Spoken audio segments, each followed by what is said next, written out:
محمد مغفور ایک نوجوان شخص تھا اور محنت کش نوجوان تھا اور اپنے ہاتھوں سے مزدوری کر کے رزق حلال کماتا تھا، اور میرے کریم آقا صلی اللہ اور پھر رزق حلال ہی کی تلاش میں اس کو یہ حادثہ پیش آیا اور اس نے دائی اجل کو لبیک کہا۔ کریم آقا کا ایک فرمان سماعت کرے، حضور نے فرمایا الکاسب حبیب اللہ، حضور فرماتے ہیں جو اپنے ہاتھوں سے کما کر کھاتا ہے وہ اللہ کا حبیب ہوتا ہے۔ تو ایک تو یہ حادثاتی موت ہے، اس پر بھی میرے آقا کریم نے خوشخبری سنائی ہے، فرمایا حادثاتی موت جو ہوتی ہے، اب صبح یہ ٹھیک ٹھاک گھر سے نکلا، شام کو میت گھر واپس آئی، تو میرے آقا نے یہ بھی یہاں تک حضور کا ارشاد ہے، فرمایا جو حادثے کی موت کا شکار ہوتا ہے، فرمایا اللہ اسے کلی طور پر نہیں جزوی طور پر شہادت کا درجہ عطا فرماتا ہے۔ قرآن کی بے شمار صبر پہ آیتیں، چونکہ نوجوان موت ہے اور یہ بڑا گہرا صدمہ ہوتا ہے، اور یہاں امام زین العابدین نے آپ سے کسی نے پوچھا تھا کہ جب کسی کی اولاد اس دنیا سے چلی جائے تو آپ اس دکھ کے بارے میں کیا کہتے ہیں، تو امام حسین کے بیٹے امام زین العابدین نے فرمایا تھا کہ یہ ایسا دکھ ہے، یہ ایسا دل کا زخم ہے جو کبھی نہیں بھرتا، لیکن یہاں ہمارا کام کیا ہوتا ہے، علماء کا قبلہ شاہ جی ہیں، ہمارا کام یہ ہوتا ہے کہ ہم ایسا کوئی بیان کریں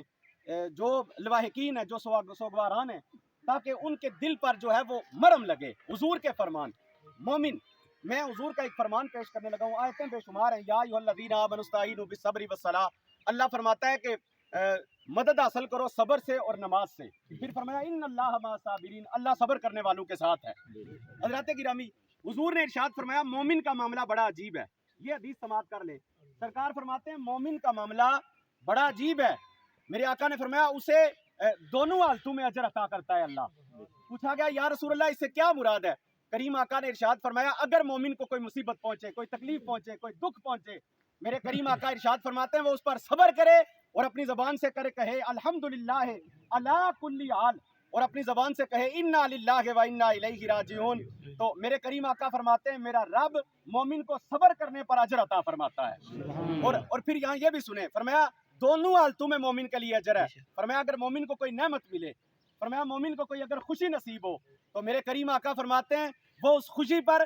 لئن شکرتم لازیدنکم، یہ قرآن کی آیت ہے، بات لمبی ہو جائے گی، فرمایا وہ اس خوشی پر شکر ادا کرے تو رب اس شکر پر بھی بندہ مومن کو اجر عطا فرماتا ہے۔ اور یہاں میں جو سوگواران ہے بالخصوص، یقیناً ہر بندے کا دل آج مغموم ہے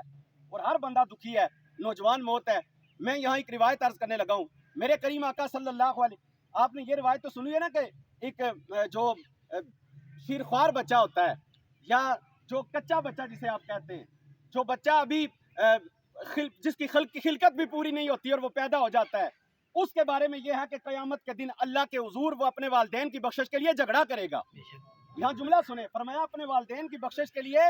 جھگڑا کرے گا، میرے کریم آقا اب یہاں یہ بات سمجھنے کی ہے کہ جو بچہ ابھی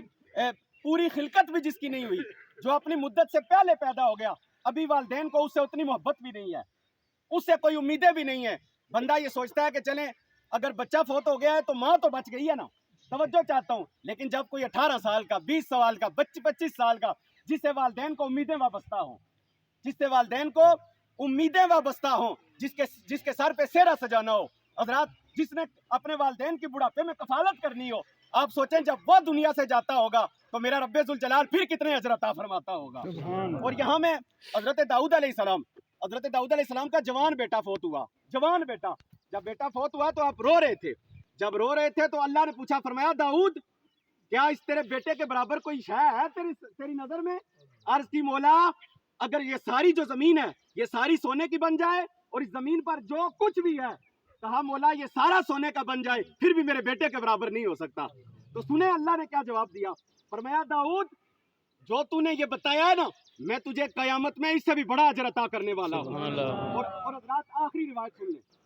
روایت سن لیں، میرے کریم ارشاد فرماتے،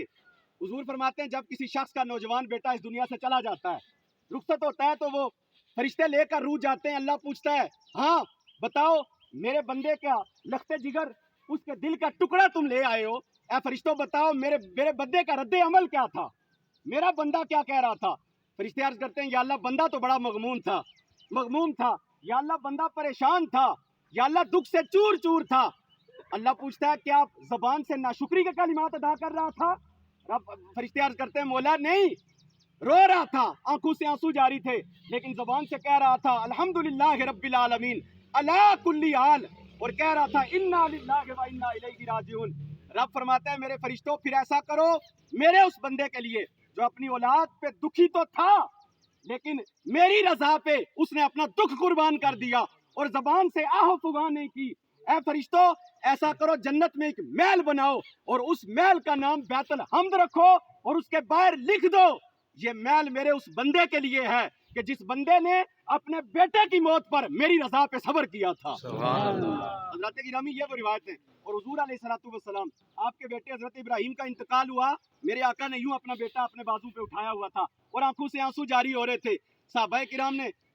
عرض کی یا رسول اللہ دکھ ہے؟ فرمایا دکھ تو ہے لیکن میں نے اپنے دکھ کو رب کی رضا پہ قربان کر دیا. حضرت گرامی جو دور سے مہمان ہیں ان کے لیے کھانے کا انتظام ہے اور جو مساجد کے لیے پیسے وقف کیے گئے ہیں وہ یہ قریبی جو مسجد ہے محلے کی اس میں وہ دے دیے گئے ہیں. میں ہمارے انتہائی محترم قبلہ شاہ صاحب ہماری خوش قسمتی ہے کہ اس جنازے میں شریک ہیں تو میں قبلہ شاہ جی سے گزارش کروں گا کہ آپ آئیں اور نماز جنازہ کی امامت فرمائیں.